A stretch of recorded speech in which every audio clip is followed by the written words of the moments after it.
Too Hottie here, reporting live from Spaceship Earth. I'm in Northern California, heading to the gym. Watch out, folks. Threw on a new hat. Still have my other one. Don't freak out. Just kidding. This video is going to be about my sketchiest situations in Thailand. Starting off with, let's do it chronologically. Sketchiest situation would be renting a motorbike in Koh Phangan, Thailand. I did not like the fact that Banana Bike Rentals, which was the biggest and like well centrally located, and it's also closest to the Bodega Beach and Bodega Pool hostel area.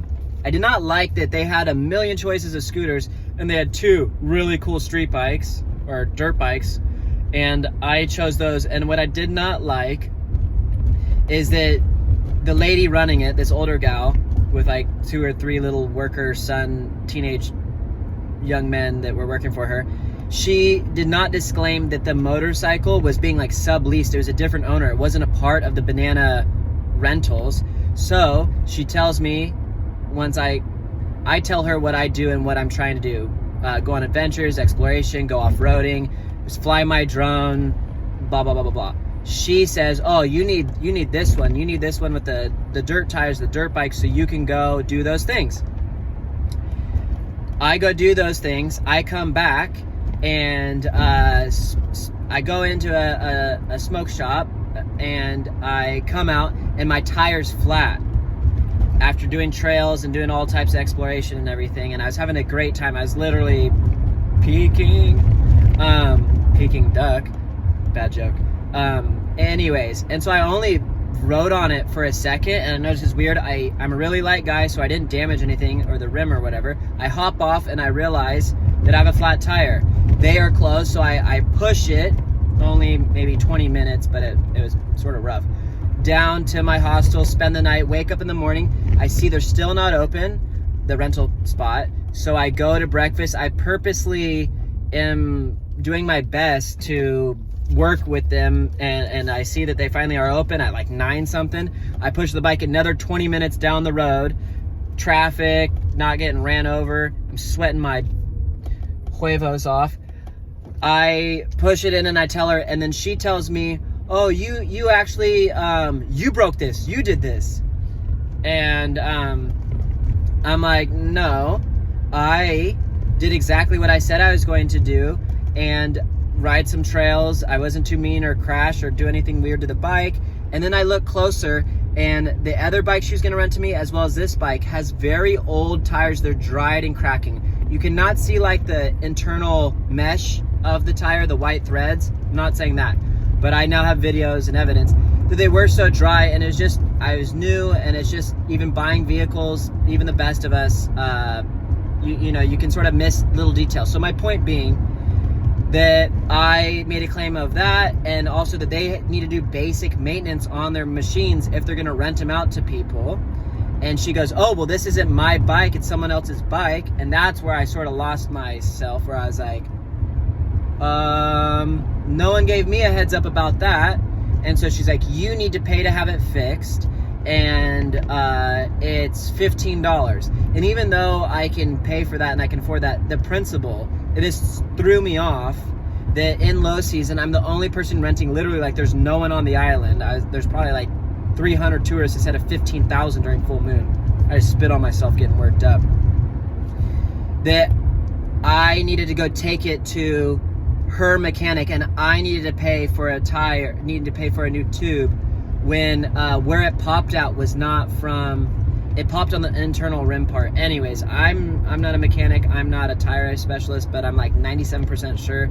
I've been riding bikes my entire life. I'm 97% sure that it was not my fault, and I was actually paying a high rate and doing them a favor by like renting a bike and whatever. I'm an expert rider, and I'm a humble person. I'm an expert rider. I didn't do anything wrong. Point is, I have to pay for it. I have to go to the mechanic that they choose, and I'm on a budget. I'm having a good time. This is my first time there. I don't speak Thai. I don't like to be hustled. So I go to the mechanic, she says, and remember, it's only gonna be 15 bucks. Well, it ended up being like $27, which isn't even that big of a deal either. I can pay for that, but I have a budget, and it's the principle. It's the principle. Land of smiles, happy-go-lucky. People are literally sleeping because it's monsoon. I show up and give people business. I shoulda and coulda went somewhere else, and I ended up doing that. But my point is that that mechanic then steps on the rim and doesn't have the correct tools, the one that she referred, and is like scratching the rim and like using hammers and cardboard to like slip the tire off to pull off the tube. Then we have to wait 2 hours for some runner, some product runner to like show up with the new tube. From now on, folks, rent only motorcycles that have all the tires and parts on it and like a mechanic on site. This was not the vibe. Banana bike rental, Kopagan, Thailand. Do not rent. And even the workers at my party hostel were saying, like, they kissed their teeth and were like, yeah, there's lots of our tenants or renters or tourists have issues at that place. Everyone's always having, they're like, you might want to go to the tourist police. And I'm like, oh my gosh, dude. Anyways, so that guy starts scratching it all up, and I don't want to keep getting charged for all the issues that happened from this motorcycle that I think are derived from a place that I didn't even make it go down this route of issues and things breaking down or whatever. So I video this guy, and when I give it back and it's all fixed, I'm like, hey guys, here's your bike that's fixed, and guess what? I don't want it anymore. And she's like, oh, well, you were so mean and so mad, and you took videos of my company sign, and you probably put it on Facebook, and you're trying to ruin my business. I'm like, no, I didn't do that. And just between you and me, I was doing that to try to get her to realize like she can't keep like jacking me around. Anyways, so that actually worked. She took note of it. But the point is that when I finally came around with that bike, I was like, hey, guess what? Here's a video of the dude scratching up the rim and stuff like that. This was not me. Don't pin this on me and make me pay for this. And next time, if the motorcycles don't have a banana bike rental on it, you shouldn't be renting out someone else's stuff and play this middleman game. Because she was mad at me for like lowering the price on her. Oh, I'm not making any money because the guy that's charging. I'm like, what? If it's not your bike, don't rent it out, or at least communicate that with me. I'll call the guy. I'll cut you out completely or whatever. I'm not trying to be rude. Second thing is, just before being in Kopagan, I was in Koh Samui. In Koh Samui at Green Mango, second night. This is 2 a.m. Super drunk, like Irish, European guy. I can't tell him a different. Some European UK guy, 6'3", sort of skinny fat, with some drunk skunk of a loser, old bald dude. When I say old, like 45, this dude's probably like 37. I'm 31 with a biological age of like 22. I'm frickin' dialed. I was just outside my hostel, staying at the Social Tel right there next to Hooters, right there off of Changwei, whatever, the main road, Green Mango. I'm in the heart of where things are popping off, and this guy is getting screamed at and screaming at and being physical with this itty bitty little Thai lady who's maybe middle-aged, and she's probably done and doing some wild things, but I heard what she's screaming about. They had been hanging out with her for a while, and she paid for 2 beers for them, and maybe that's a lot of money for her, or it's just the principle, just like me on that other issue, is the principle of it. She was just freaking out. She wasn't mad that they were like ignoring her, not hanging out with her anymore. She just wanted them to refund her for those 2 beers, and then she was like done. I could tell they had done some wild things with each other, because like they were acting like not like they're in a relationship, but it was just like they had a little bit of history with each other, we'll say that.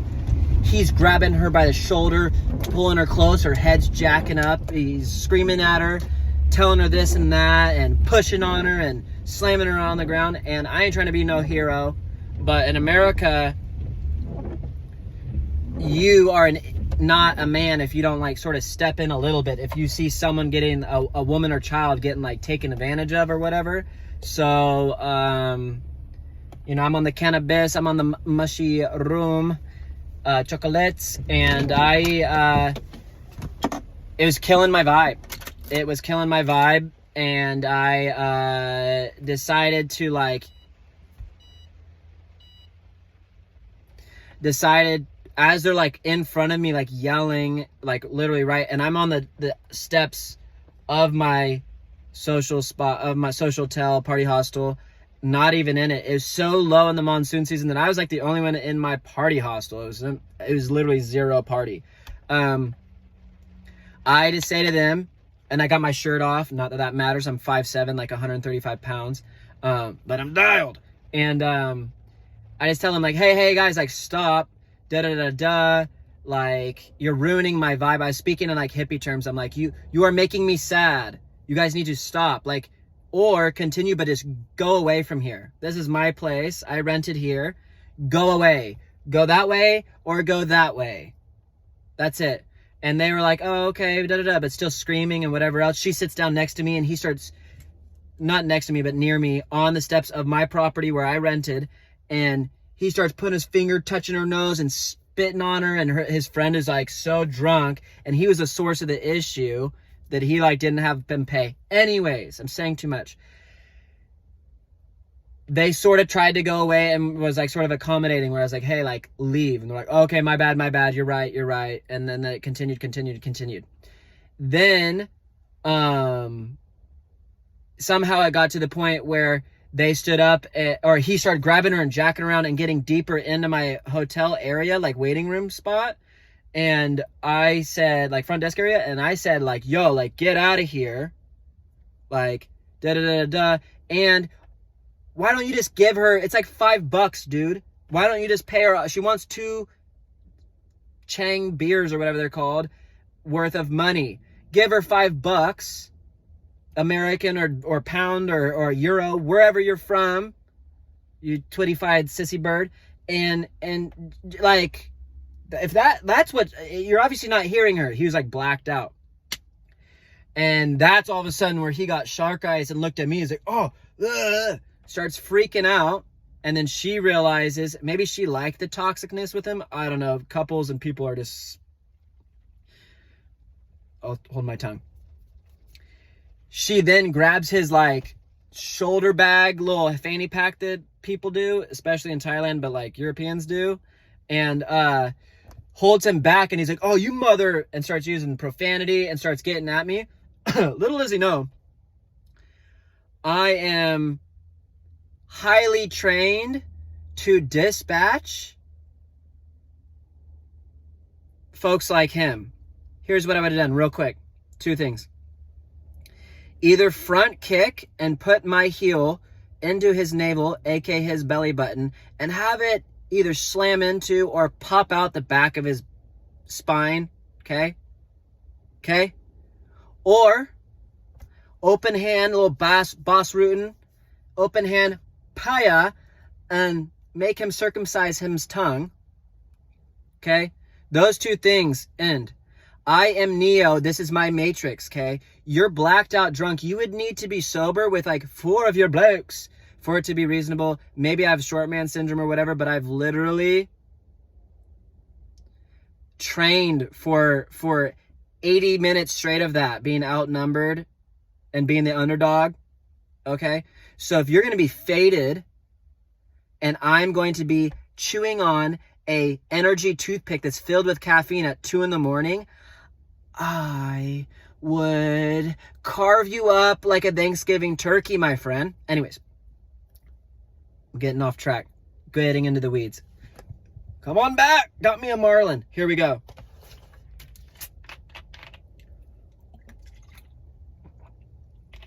I just spilled on myself. She yanks him down the stairs. Oh, sorry. He gets all like that and gets all feisty. And all I do with my toothpick that has caffeine in it, that is literally like making me more and more aggressive, and like I'm not steps ahead. I operate in like years, or now like a decade ahead of like most hominids. So I throw up as he's like getting closer and closer and like freaking out on me. I have a toothpick in my mouth and I just start holding up the flex, just letting him know, like, I got the same gene as McGregor, baby. Who the fuck are you? Huh? Yeah. So I was about to go up a weight class and send this guy back to whatever country his silly folks clapped bladders and made a mess on each other, and he popped out 9 months later. So his friend's like, oh, don't do that. Oh, calm down, man. And I'm like, bro, I would. And so she yanks on him, and then they go down the alleyway right next to Social Tel. Right there's Green Mango, some crazy party place that stays open past 3 when everything else is shut down. There's this other place, high security, super loud, like literally changing my heartbeat, loud with bass. And it's the last nightclub that's going. There's an alleyway right there.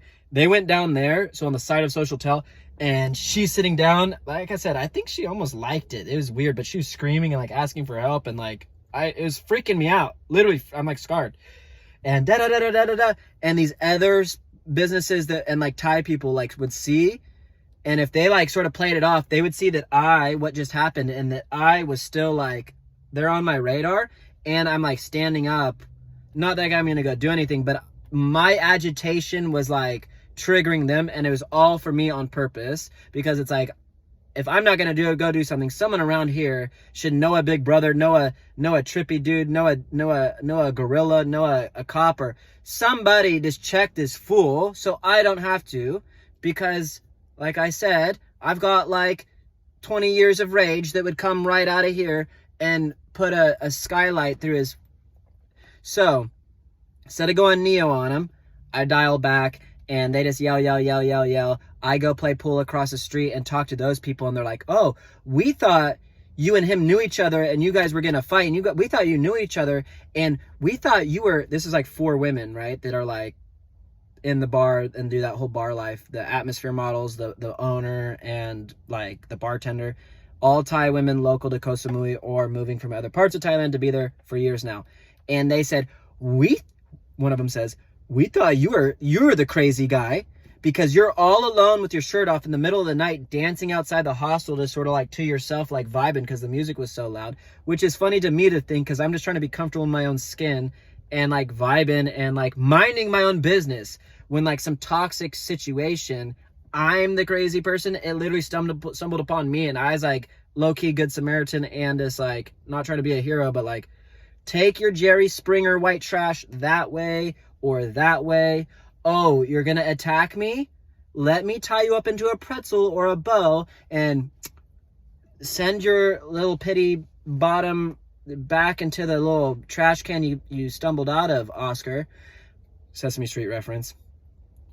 I thought that was pretty funny. Anyways, that story, done. Bang, bang. Third and final. We're at 18 minutes. Woo!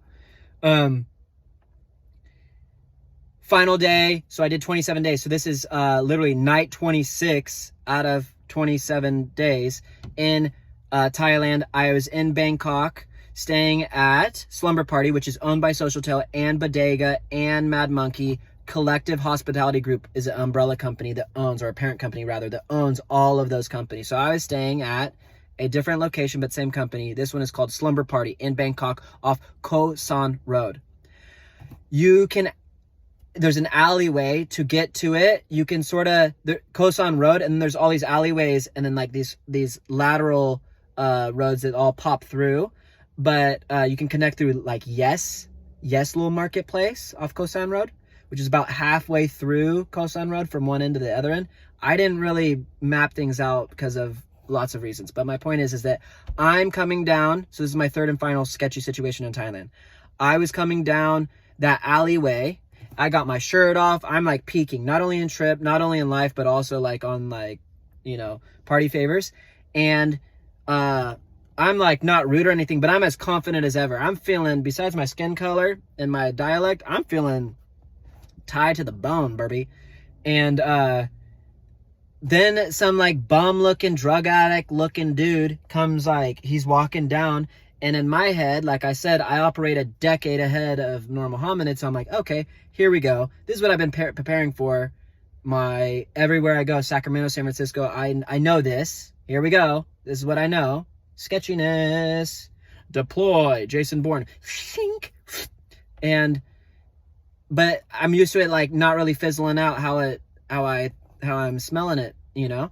And instead, this guy, like, I purposely don't have eye contact with him, and I'm like holding a bag that has like something sort of heavy in it, and I'm already, like I said, thinking of like how to dispatch this person if I get attacked, right? But it normally never happens because the way I operate and how I can diffuse stuff, and like I'm a ninja. Anyways, and instead he starts to make eye contact with me, and I barely do it, and I start to swerve like a car walking in this alleyway.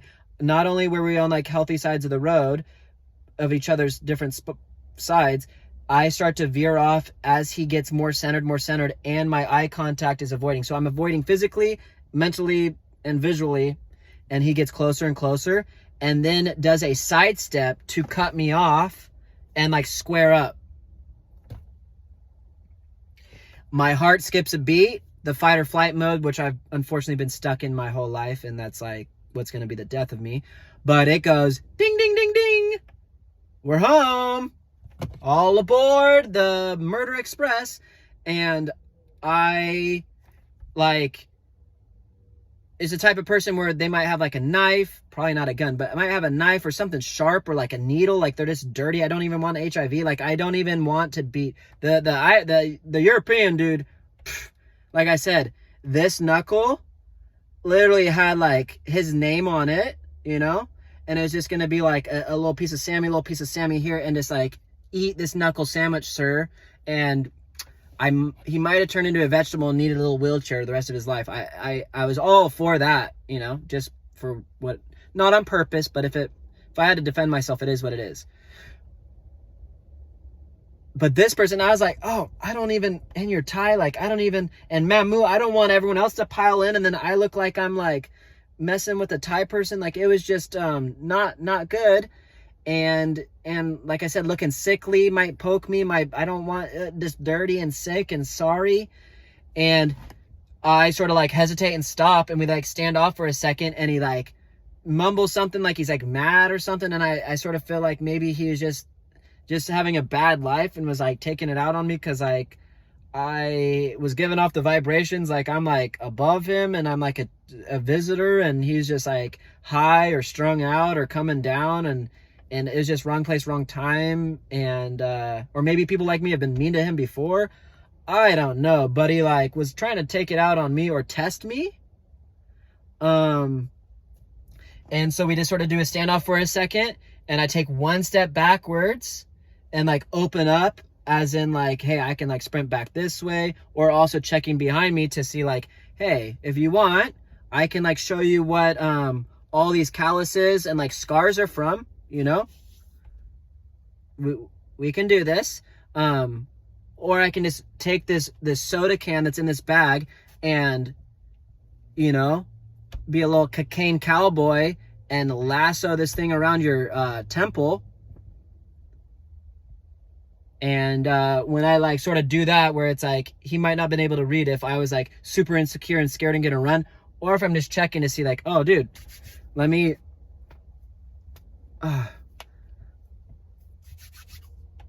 go. You know, it looks like you've been eating crumbs and dirt cookies and crotch crickets for the last 30 years.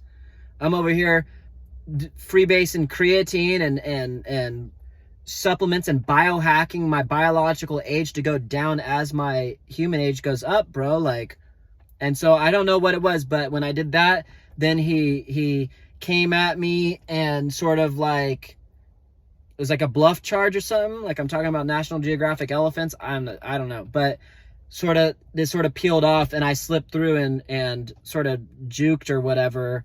It wasn't like he swung or anything. I'm not trying to make it sound like I matrixed him, even though I am Neo. But those were the three sketchy things. Crappy bike rental, Koh Phangan. Don't rent from Banana Bike Rental in Koh Phangan, Thailand. Koh Samui, drunk, stupid tourists from UK or whatever. They were not Australian. I like the Australians. And then sketchy bum drug addict, what we would coin loser from in America, in Bangkok, off Koh San Road.